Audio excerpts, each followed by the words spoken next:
Being an owner-builder comes with loads of responsibility. And if you've never done it before, there's a hell of a lot to learn. For starters, know the style you're going for. The stone in particular is really the showpiece of the building. You can make a real pig's ear of it. Make sure you're all over the plans and have a grip on the time frame. When did you decide that you were going to do it? We decided. No, we didn't decide. And most important, be there every step of the way. That's weird. There's still some fluid decision-making going on. Because if you don't, you could end up with a house that just doesn't make sense.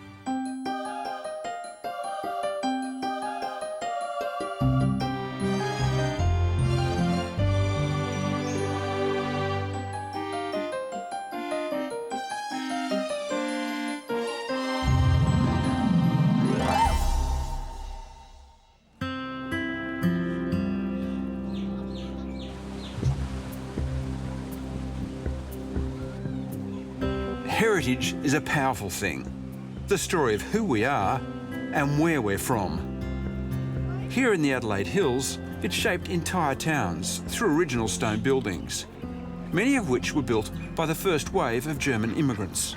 You see those ducks down there in the water? And it was this heritage that drew a couple with Italian blood to the region. Louise Sergi, a web designer, and husband Steve Hartwig, a psychologist, together with their 3 kids, looking to write the next chapter of their story. Look at that. Look how massive that is. That's massive. We've been planning this for a long time, so it's not that we suddenly realised we needed to do something, but really now is the time, with the size of the family that we've got, that it's time to do it now. For our sanity, really. So. Yeah. Thank you. We're always drawn to the stone buildings, and we just like the natural look and feel to them. So it was something that the seed was planted a long time ago, so we've slowly evolved to this point and, yeah, building our own stone house now. And when the Italians came to the German town, what did they buy? An established English-style garden. Once part of a much larger estate, complete with 100-year-old outhouses. It's certainly a varied mix, and one that inspired Steve and Louise to think eclectic thoughts when it came to what they wanted to build. What a pretty spot. Thank you. Yeah, we think so. We've got so many beautiful established trees. Yeah. So you're going to build in amongst all this? Yeah, we're sort of, I guess it's opposite the way a lot of people normally do it, which is where you start with a house and build a garden around it. I think we're trying to do the reverse of that, which is start with a garden and build the house in the middle of it. Well, aren't you lucky? I think in some ways we're almost taking it back in time, because the type of house we're building, it's very traditional. It's made from a very traditional product in terms of local stone. So in some ways it's almost a throwback to the past in the established gardens. So. And I'm wondering why stone? Because you can build from anything, really. Well, I suppose we wanted something that looked like it had been here for a long time. And I think when we were in Italy, that was part of what drew us to the old style of the buildings. And we thought about doing a building which had been rendered and sort of a bit worn, but then we sort of moved on to the stone. So we didn't want to try and reproduce a Tuscan villa here because it wouldn't quite fit. So it was sort of trying to find something in the middle. Yeah. So how do you design something with orientation with all these trees around? Now, how do you get sun in winter when there's all this overshadowing, for instance? Well, the building itself is going to be essentially a stone box, so a double-storey box, and then tacked onto the end of it is a glass box. So that's going to be completely made of glass, and that's where we'll get a lot of our light from. So a double box, a stone box and a glass box? Yes, with a glass box it. attached to it. We've kept it simple, haven't you? Yes. The first box might be simple in form, but building 9 metres of castle-thick stone walls will be no mean feat. This traditional stone walling will be double thickness at each end to ensure authentic levels of solidity. Once inside, though, the mood will change. In here, it will be super contemporary and culminate in a double-height void. It will be the very antithesis of a Tuscan farmhouse. Open plan and, they hope, bathed in natural light, thanks largely to their addition on the north side made almost entirely of glass. Rising 7 metres itself via a mezzanine level, Internally, the glass addition will be separated from the main house, creating that void. Over the top, a bridge will lead to 4 bedrooms. Throughout, this design defies categorisation, and putting such different styles together effectively will take some doing. And from the laying of the stone onwards, every aesthetic decision will be down to Steve and Louise. Do you have that sort of building background, or is it kind of foreign to you? Yeah, no. We Yes. don't have that background. Short answer, no, yes. If it's the whole outside of the building, Yeah. it's kind of make or break the whole project. It's something that I guess we've known from the outset that that's going to be a big part of it. But, you know, we've looked at different options about trying to reduce the stone, but then you start taking away from the essence and the character of the build. So we've decided to stick to our guns and risk it, I suppose, and hope that it comes off.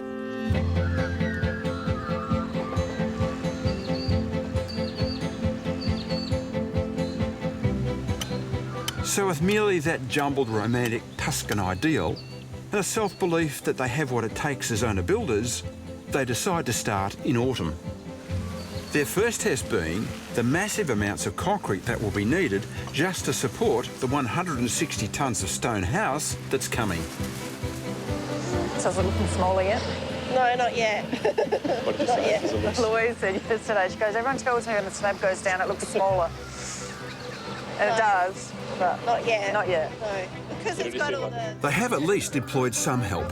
Jeannie Gwynn is an accomplished local project manager who Louise met at her mother's group. She'll oversee day-to-day management, but all decisions regarding materials and finishes will be down to Steve and Louise. That's on top of working full-time to pay for all this and looking after the 3 kids who created the reason for doing it in the first place. You got two windows in your room. Yes. And Henry's got one window. Yes. Yes. Yes.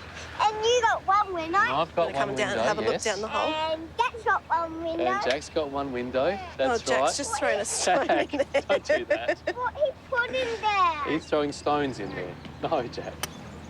I think now that we've got, you know, we're getting the foundation put down, what the kids can start to see, you know, this part will be this room, and this part will be that room. Yeah, and particularly when they can see where their bedrooms are, because that's all they're interested in. And what about Mummy and Daddy's room? Is Heaps Mummy and and Daddy's heaps room of going to concrete. be down that end of the house? That's right. You know where it's going to be. Yeah, Jack keeps wanting to throw stones in the cement, doesn't he? Catering for the kids is just one of the drivers of this design, jostling for space on their long wish list. A list that includes being modern but still Tuscan, being big enough but not standing out. It's a fairly mixed bag by anyone's reckoning.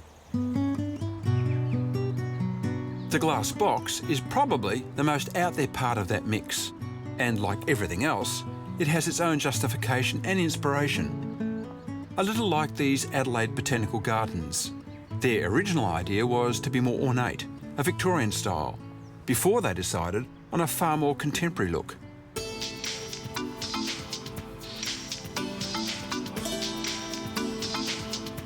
Yeah, I think this structure here, is really similar to what we're aiming to achieve with the glass box.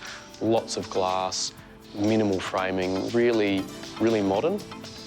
And again, we're hoping that contrast with the rest of the house in a weird sort of way is going to work well together. Initially, the concept is we wanted something that we could really open up into the garden. So it really, in terms of the garden and the light and the sun, it just really brought it into the house. The thing about greenhouses is that they're designed to trap heat in cold climates, hardly attributes you want in a house, and particularly one with no eaves. Or, come to mention it, a house with 3 young kids running riot. Yeah, there's going to be a challenge with 2 boys who like to, well, one of them likes to play cricket now. I'm sure one will like to play cricket as well as football, so that's going to be a challenge. But we hope, from what I understand, the glass is going to be an extra thickness, so hopefully that will add an extra toughness to it as well. So with the goal of thrusting their house into the garden, their glass box is the first part of the structure to get underway, as well as providing an opportunity for Louise to learn a bit more about building. These are the only bits so of you've got- steel that are going in. 2 front corners. Yep. These 2 back ones. Okay, and then yeah, you've yep. got the bigger floor beams. Yep. That will just run Okay. along each side and across the front, and then the same at the top Okay. to support the roof. All right. And then those ones just pick up the timbers Yep. through the floor. Yep. We're putting all this steel in here to support the floor and for the ceiling. It's all going to be glass windows and doors, so you have a nice, beautiful view over the valley. Oh, well, it feels like a room which is outside because you've sort of got no walls and nothing sort of closed off. So it feels like, you know, you've got the comfort of your air conditioning, your heating, and but you're still inside with the outside sort of view. Yep. I think this thing will require a lot of both aircon and heating to be comfortable year-round. But for Louise and Steve, that's clearly not the focus. It sort of gives us the opportunity to be more in the garden when we're in the house. The stone walls are going to be beautiful, but you know, they're going to be quite thick and they're going to, you know, obscure parts of the garden. Whereas with the glass box, we can ideally walk into it and get a complete picture of what's outside. It's very exciting to finally see it come together and get a bit of an idea of the height of the buildings. It looks a bit high to me, but I'm sure when everything else is put in place, it won't look so big. This glass box will be over 6 metres tall. That's about the same as your average 2-storey house. And incredibly, a couple of metres less than the stone walling that's coming. You know, it's these quaint little buildings dotted around Steve and Louise's property that they're so passionate about. For them, it's all about the handmade quality and detail. And they want to take these qualities and apply them to their home. Only their building will be 8 to 9 metres tall. And curiously, they want to add a great big double-storey glass box to one side. Now, I just can't see how they're going to take these elements and mix them up and reinvent them without ending up with some sort of identity crisis.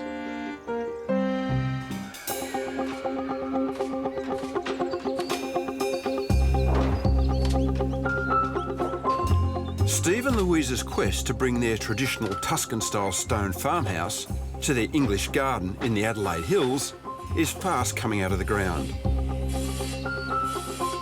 Or at least that's the case for the timber framing in the main part of the house, as it starts the journey to reach its eventual 9-metre height.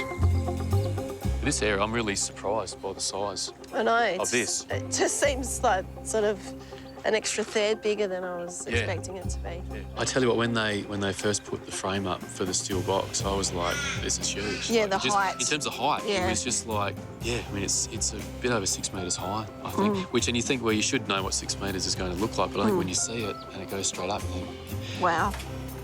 See that how Chairs around how it. wide is this? So this is it's about just under 7 metres. so the table's 3 metres. Yeah. So it leaves a couple of metres on, a bit under a couple of Yeah. metres on each end. So yeah. We're running moment. behind with a lot of our We're decisions. definitely running So behind, it seems so- like the house is going up, and we're still trying to Yes. work out what we're doing, what tiles we're having in the powder room. So we've got a bit of catching up to do. As complete amateurs at building, Steve and Louise have a particularly hard task ahead. But I'm surprised it's only a single beam there. Without their decisions, Jenny can't move forward. And even though Steve in particular is trying to get on top of it all, it's a constant game of catch-up. A lot of work. That's just holding everything rigid in place. It's certainly making things pretty tight in terms of time at the moment. It's exciting to see it, but it's a bit daunting as well, the fact that it's all happening so quickly and having to make decisions about certain things that we just haven't got a lot of time to do. It's just we need to make the decision, otherwise it's going to hold everything up.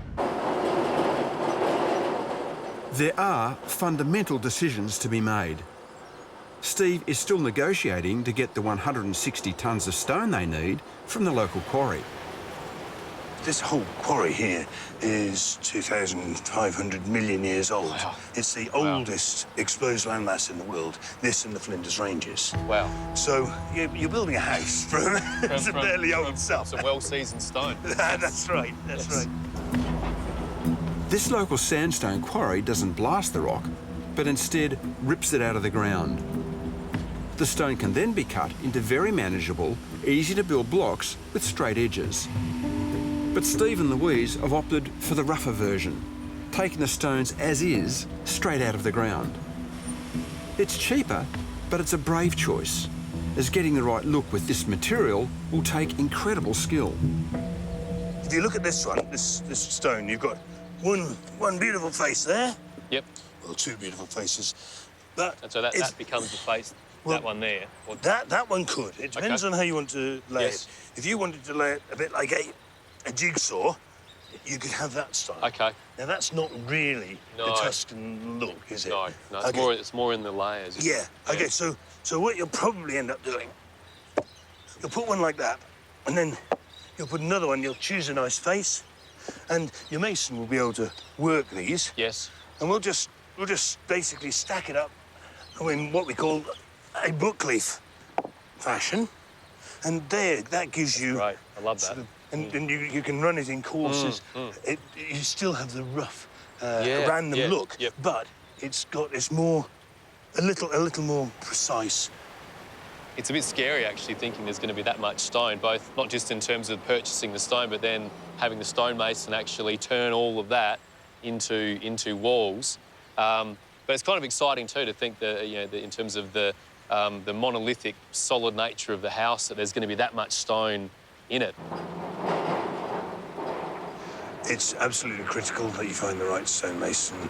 If someone knows what he's doing and can understand what they want the look to finish like, is the most important part of this whole process. If you find someone who doesn't have the empathy with the stone or with the client, you can make a real pig's ear of it. Even when it gets to site, the stone will have a bit of catching up to do. The carpenters have already powered ahead with the 9-metre height of this building. So you want to go 1100? Yep. And then up from there? And then up from there. All right. It means that Jenny's project manager's list of what she needs is growing by the minute. It's clear that the house is needed, and judging by the way their current rental is being used, the space is needed too. Everything else, though, is seemingly still open for discussion. Jenny obviously liaises with us quite a bit about various decisions that we need to make, finalising some details. So, yeah, that's sort of another job to do on top of everything, trying to prioritise what needs to be done first. So there's always something to do. Unfortunately, not much time on the couch lately.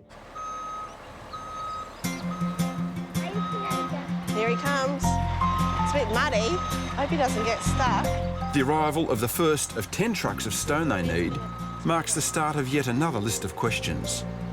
Most importantly, the way it's going to be laid. The stone in particular is really the showpiece of the building, so yeah, we're pretty excited about it finally arriving, and soon when they start to actually build it, then we can actually see the final look of the building, which will be great. Stone laying is an ancient craft that takes great depth of knowledge. And after much searching, they've put their faith in second-generation stonemason George Mitchell, who works with his 2 sons. In total, the stone and labour will cost around $100,000, nearly 20% of their budget. And George's 40 years on the tools is the kind of experience Steve and Louise are going to need. It's a big one. I don't know. It gets to you after a while, but, I mean, it's like any job. I suppose if we were sat in an office, I'd much rather be doing this than sat in an office.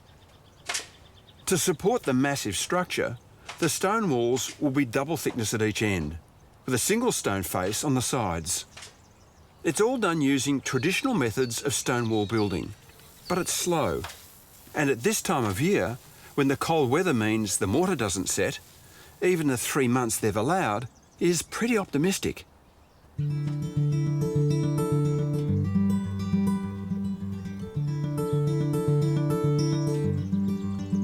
Steve and Louise don't make it back to site for another week when the roofing's going on. The scale of this place still amazes me. It's far from the farmhouse I envisaged. And it's not just the scale that makes me think that. You know, one of the most exciting and important design elements in this whole house is this thing, this random rock wall, which Louise and Steve are passionate about. They have a vision of what this might be like.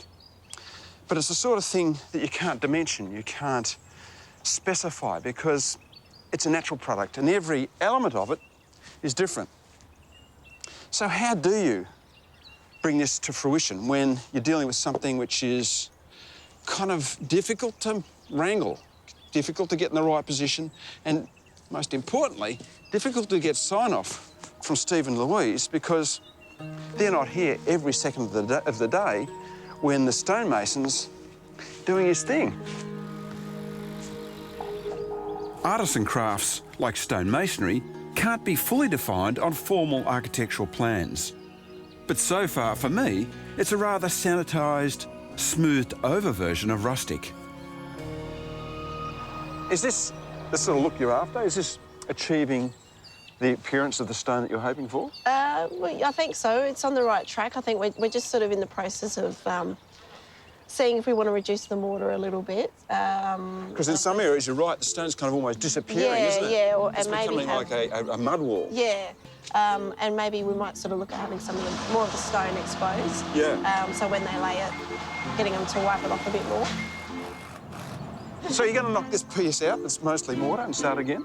No, I don't know if we'll go that so. far. We might clean a bit of the mortar off some of the stone face in this section just to scrub it back a bit. Scrub it back a bit, yeah. Yeah. So we're happy to have those conversations with the stonemason because it's probably the most important part of the house. The look of this wall is, I think, key to the entire aesthetic success. But they'll need to get onto it as soon as they can. And as you move through this house, it's clear there's a lot of work to do elsewhere to give it greater clarity. Big spaces, aren't they? Yeah, no. Tall spaces. We're keen to have a good sense of space, having, I guess, perhaps higher than average ceilings. It's such a building of contrasts. The big stone walls give way to huge open-plan modern living spaces, with a double-height void bridging to the area I understand least, that enormous eaveless glass box stuck on the side. Do you think it's welded on carefully enough? You know, because the intersection between this new, highly engineered, all steel, all glass, kind of welding on to the face of this more charming European building. How's it looking for you at the moment? Interface? I'm still feeling really confident that contrast is going to be a good contrast, not a bad contrast. We'll let you know in about 6 or 9 months' time if it's too late. If it's not working, I'm not sure what we'll do there. But no, I'm still feeling really confident that it's going to work really well. It does look like a lean-to, doesn't it? And it's what you'd see at my parents' house in the 50s, where they put a sunroom out the back. This is kind of what it is, yeah? We're hoping it's a bit more elegant than that. We're not calling it a lean-to. No.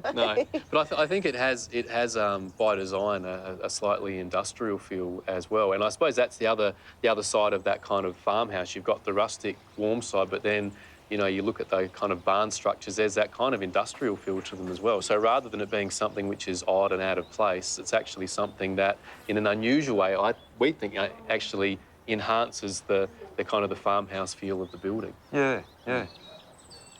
We'll wait and see. We'll wait and see.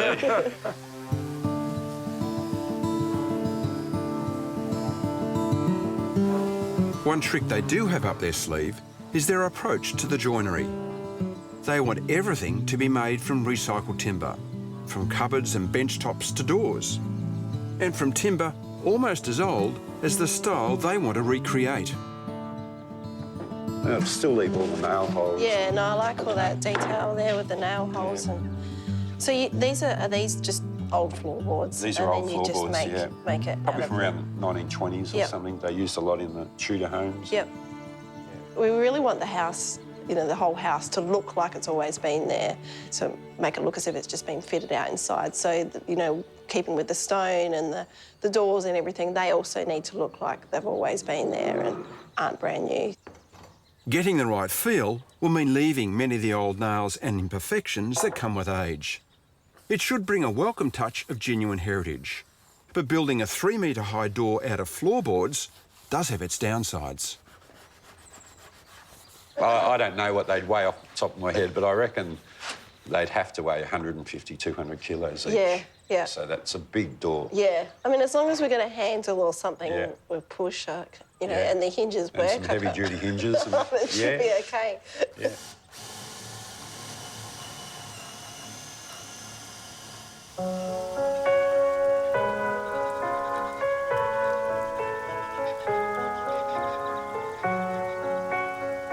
But they've a way to go before the house is ready for joinery.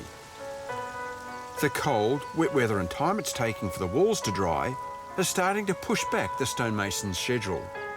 Not to mention the impact on Steve and Louise's budget. You're not only walking around a site that's full of mud, I mean, the way I'm laying this stone is with my hands anyway. But yeah, everything you pick up is just coated in mud. The way the stone was being laid was such a worry that Steve's now coming to site whenever he can to monitor its progress, to make sure it's just the right kind of Tuscan.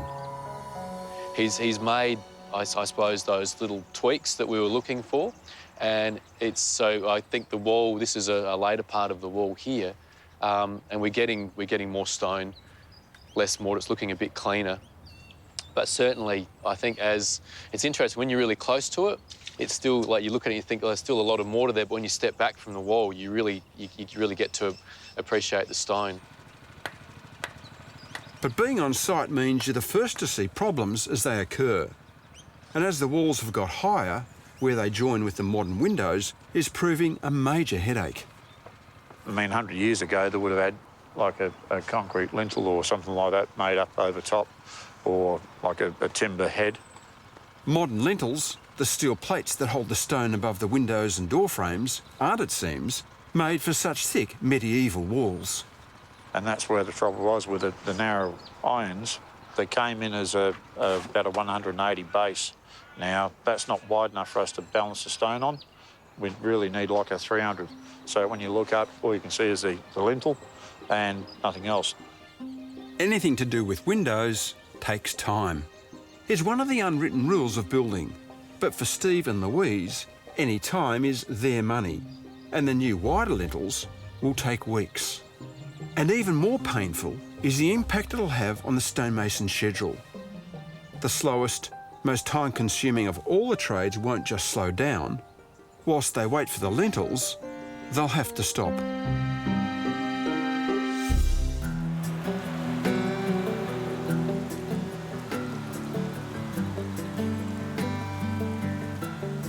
It's now 4 months since building began on Steve and Louise's rustic Tuscan barn meets modern family home in the Adelaide Hills. The last month has been plagued by some of the worst weather in years. Ironically, it's perfect timing, as waiting for the new wider lintels took nearly a month. And now they're in, a little more bad weather never stopped a good stonemason. I've got to 9 o'clock and my feet are dry, so the shoes, that's a good indication. Have a look at the sludge out the back. where the boys were mixing originally. Can you stand the hoist back up? Well, it's actually picked up a bit now because, I mean, we're up off the ground, or I am. It might be impacting their schedule, but even through the scaffolding, there are glimpses of Steve and Louise's original vision, that desire to create the illusion of rustic Italiana. But amongst all the traditional ideas, there's also plenty of modernity. The second style of this house is now starting to emerge. As I wander around this half-finished house, I see glimpses of what Steve and Louise are on about. And this little cottage window so typifies their sentimental base when they started this design. But when you compare it to what else is going on around the house, like this enormous 2.7 metre high door, or an even greater contrast, this enormous glazed opening where the whole side of the building is being blown off and reaches out into the landscape, there's an incredible sort of contrast, almost disconnect from the original design intent. And as you walk around, this cottagey design approach is replicated in this room with larger 4-pane windows, which is sort of trying to make a sort of a dialogue back with the smaller scale 4-pane window. And then some of the spaces contrast that even again, like this stairwell, which is enormous in scale, almost sort of an institutional building in feel. And this space, just for me, does not at all talk to the little 4-pane window that's in the side of the building. Patchwork styles are difficult to make work, and they need cohesion. Here it's the stone that binds everything together. It runs throughout the building and on both ends is completely exposed. All they have to do now is make sure that everything they choose goes with the stone.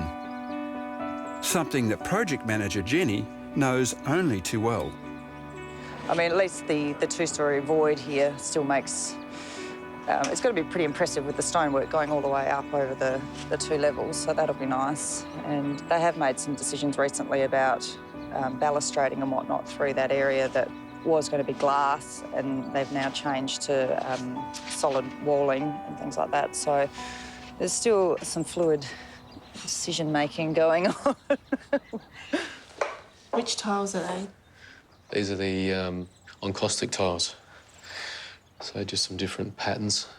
Often, you know, Jenny will flick us emails saying, you know, do you think we should do this or do you think we should do that? And it's like, you know, at this end of the week, it's like, I don't know.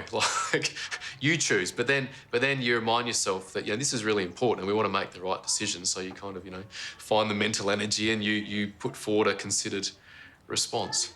What about if I get you to sit up here on the counter? The problem is simply finding the time to make all the decisions. 3 kids and 2 jobs means they're already flat out. But if they don't get on top of all this soon, it'll be them that cause the delays. And delays mean money. Right now, though, it's a big enough task just getting on the same page. So I'm going to need to organise some paint for those windows as well soon, for the outside windows. Why? Well, because we need to get that painted before the scaffolding comes down. And that's something, and I'm looking at painting the windows and the barges. You're going to do it? Yes, I'm going to do it. Right. When did you decide that you're going to do it? We decided. No, we didn't decide that. We've been talking about doing the painting ourselves since we've talked about painting first began. We've talked about painting inside. Well, but we've never talked about painting anything outside. Well, I'm going to have to do it soon because I need to do it while the scaffolding's still up. Right, okay. So... Fine, are you doing They'll have a harness on me. Are you doing it all by yourself, eh? I'm doing it all by myself, yeah. Okay, and when do you think you're going to do it? Well, I'm not sure about the when, but I'll have to work that out. Yep, okay. Yeah, it might be midnight under spotlights, I don't know, but... Okay, and all by yourself too? Well, it's not that much wood to paint. How many coats do they need? I think 3 coats would be good, yeah. Okay. Yeah.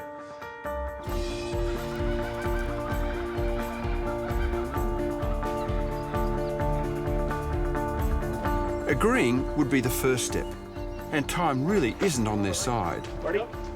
Their big glass box is arriving panel by giant panel. And as seems to be the way in this project, for first-time owner builders, seeing things in 3 dimensions is a surprise. I think it's the same with almost every aspect of the house. When you actually see it, it's like it's bigger than what, even though you know the dimensions on paper. So no, they're huge. We've deliberately gone away from having something where it's all exactly lined up perfectly from upstairs to downstairs, and even at the front of the house.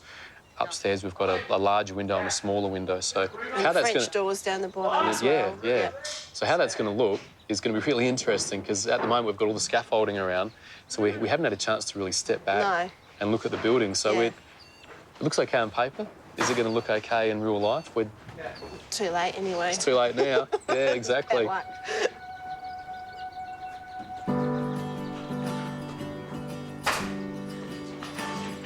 Just want to touch these doors. Not moving. Maybe they're not supposed to move yet. Oh, yeah, that's weird. Either that or I'm not going to be strong enough to push them. Upstairs, there's still a lot of work to do. The stone here won't be sealed, but now it's dried, it'll need a major clean to get rid of the excess mortar and stone dust. It's a big job. The walls, yeah, that was Steve's idea to do that himself, to brush the stone. And he did buy a brush, and I think he did about half an hour, and then he decided, no, he's not going to do that himself, he'll get someone else to do that. True to his word, though, Steve is getting stuck in. And after a bit of negotiation, he is painting the windows. Oh, she didn't know whether it was going to be the best idea, probably from a time point of view, but I was pretty stubborn on that one. I thought, nah, gonna make that one happen. So, yeah, so she, I think, reluctantly gave me the green light, and here I am about, 7 metres above the ground, painting window frames. So, yeah, so far so good. Louise did insist, however, that some of their relatives lend a hand, which, considering the size of this place, is probably a good thing for Steve to agree to. I mean, we tend to agree you have a similar sort of taste, so it's not an issue with us, at loggerheads about certain decisions. It's just Steve thinks about things too much, and then he'll keep changing his mind, and I'm probably a little bit the same, so we've just forced ourselves to have some deadlines and make some decisions. I suppose you sort of come this far, and you have to hurry to make decisions, but you don't want to rush into anything, and because once it's there, it's there. Late decisions by Steve and Louise have led to late deliveries and a bottleneck, caused by everything arriving at once. Looking good in here.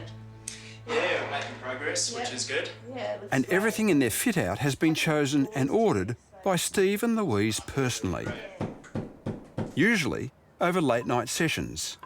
And there's certainly some bold ideas at play. Jenny's words were that they were brave choices, which made Steve worry a little bit, but that's okay. Made him question it a little bit, but decisions had been made and we're sticking to them now. At this stage, sticking with their decisions is the only way to get this place finished.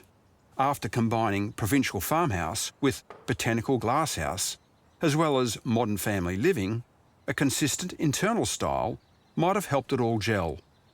But at this very point, it looks more like each room has to be appreciated on an individual basis. I know. We've just gone for what we like the look of, and I suppose most people tend to go for conservative white and grey or whatever, and I think because we've gone a little bit outside the norm, it looks like it might be a little bit adventurous, but we think it works.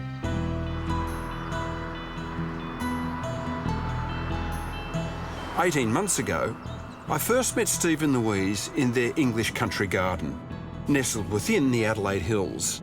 And they told me tales of how they wanted to create a Tuscan barn, but with a modern twist. I must admit, from that point, I've had my doubts about how such distinctly separate styles can ever work together as a whole. But now, winding down the dirt roads to get there, thoughts of suburbia start to melt away. And by the time you do arrive, it's not the longest bow to draw that you've landed in a little slice of Europe.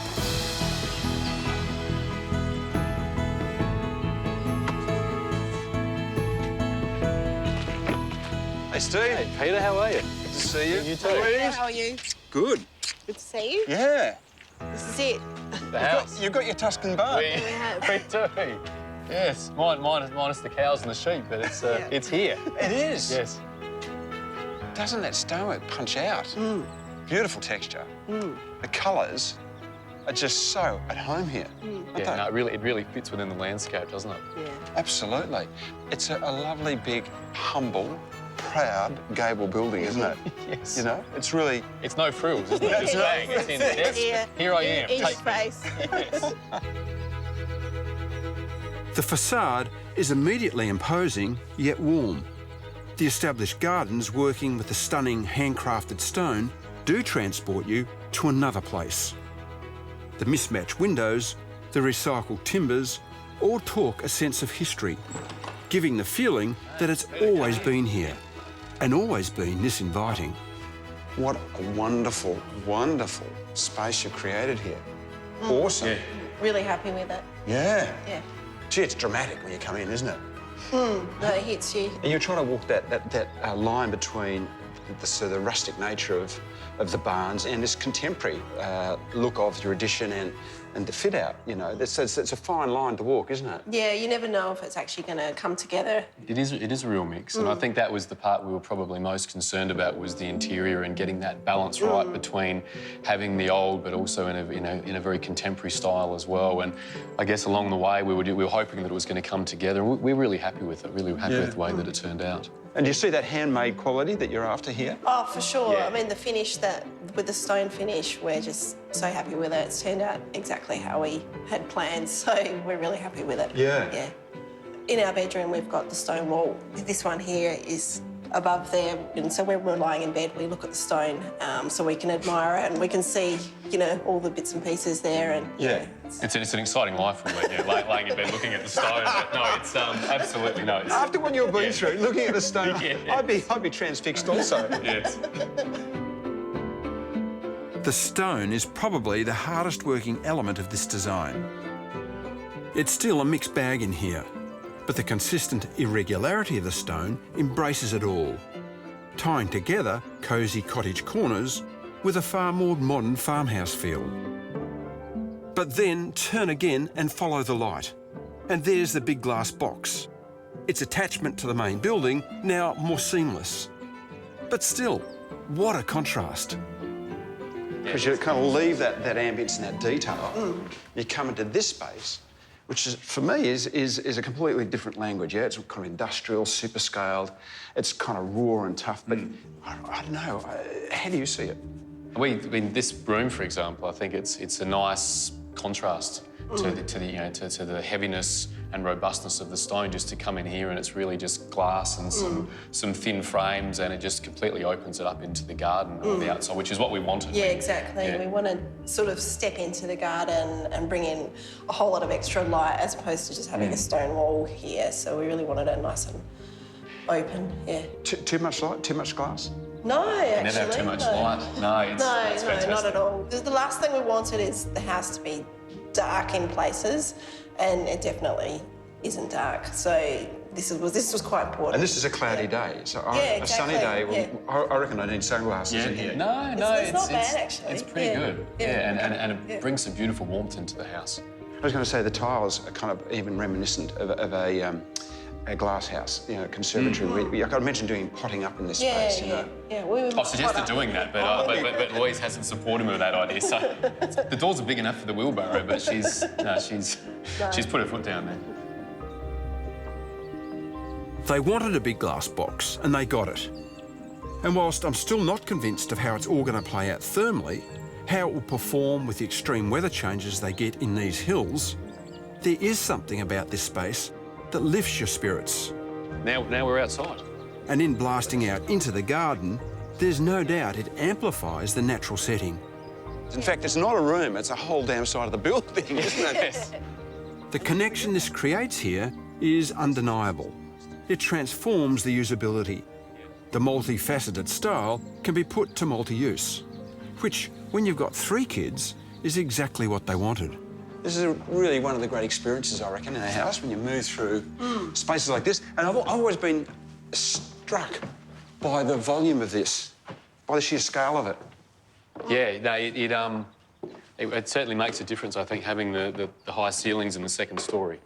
Upstairs, it gets into the more conventional needs of a 5-person family, but with enough stone and enough heritage styling to never feel brand new. But the highlight is, hands down, the bridge that connects the main house to the top level of the glass box. It's like the start of a whole new journey. And you really are, I mean, leaving your house, aren't you, here? Through this tenuous little bridge, coming into quite a different experience from the rest of the house. Yeah. And of course, from here, it's beautiful.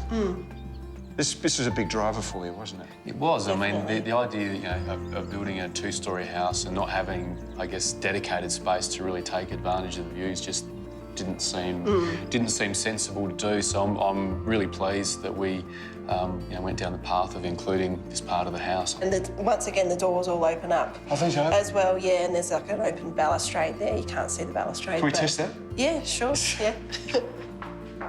Yeah, so, I mean, the whole thing just opens up. So it is a balcony after all? It is like an enclosed balcony, yeah.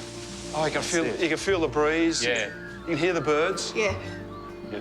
And you don't, as you say, you don't even notice this balustrade at all. No, when you look at it, it just looks like doors that open out to nothing, but they're, yeah. And in many ways, Louise, this element here addresses your beautiful location better than the rest of the house, really. The rest of the house is an ambience, right? But this, for me, is saying, I've got something important outside. Yeah. Without this, it'd be a different house, wouldn't it? Absolutely. I think the lightness of this space, not just in terms of the light that it brings in, but just in terms of the light materials, it's a great contrast to the rest of the house. Yeah. But yeah, it opens it up into the outside. And you can't help but feel relaxed as soon as you step into it, you know, so it just is a nice way to come and wind down just by sitting in it and just looking out the window, yeah.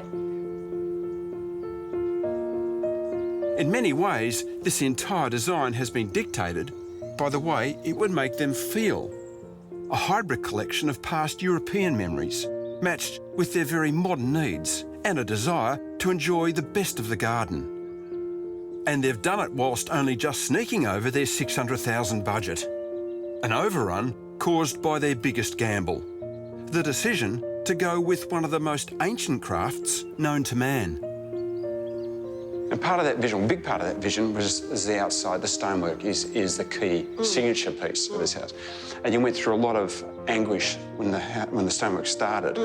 So, are you happy with the way it's finished? I think so, yeah, we really can't be happier, really, with the final finish and what it looks like. Yeah, I mean, we love the idea that, you know, the mortar, the colour might be different here and there, and, you know, it's not a uniform sort of way that it's all laid. It's just, it's exactly how we wanted it. And since we've been here, we've had quite a few people come who actually have assumed it was an old building, and we've just fitted it out inside. So I think that's enough validation for us that, you know, we've actually achieved what we're trying to do at the start of the project, which is to try and build something that, you know, looks like it was an old building. Did you believe you'd ever end up with a home like this? I think part of me always wondered whether we'd get it to this point. Yeah. It seemed really ambitious to take it on. It did always seem ambitious. Both in terms of budget, but also just in terms of, you know, building a building out of all that stone. It seemed there was some risk attached to it, I suppose. Yeah. So, yeah, I think there's still part of me that's surprised we achieved what we set out to achieve.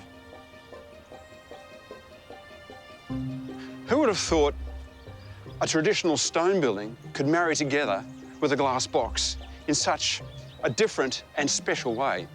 But Steve and Louise have created something here which really suits their heritage, their aspirations, and more importantly, this wonderful botanical garden setting. What they've achieved is actually incredibly hard to do. Steve and Louise stuck to their guns with their decisions. And guess what? They got exactly the house they wanted. An eclectic but surprisingly harmonious combination of influences and materials that might not have worked anywhere else. You know, this house defies categorisation. If anything, it's a house of extremes.